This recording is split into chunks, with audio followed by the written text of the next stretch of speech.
শবে কদরের কোনো আমল আছে কিনা? শবে কদরের আমল আছে ভাই। শবে কদরের সব ধরনের ইবাদতই করার চেষ্টা করতে হবে সাধ্য অনুযায়ী, যেগুলো করা সম্ভব হয়। বিশেষ করে কোরআন তেলাওয়াত করা, দুই রাকাত করে লম্বা কেরাত, লম্বা রুকু সিজদা দিয়ে যতটুকু পারেন নফল নামাজ পড়বেন।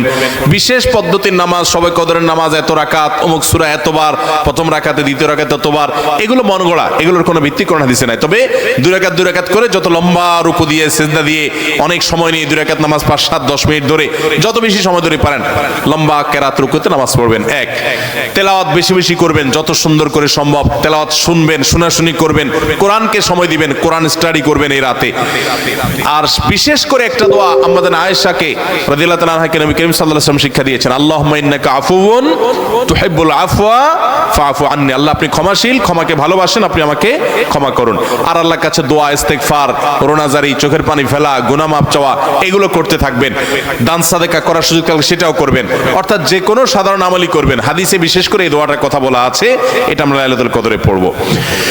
শবে কদরের নামাজের নিয়ম কি, কত রাকাত পড়তে হবে একটু জানাবেন।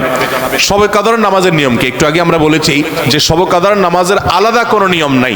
অন্য যে কোনো সময় যে আমরা নফল নামাজ পড়ি ঠিক একই পদ্ধতিতে আমরা শবে কদরে পড়বো, লাইলাতুল কদরেও পড়বো।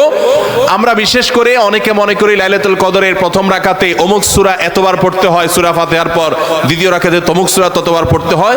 এগুলো সবগুলা মানুষের নিজেদের বানানো।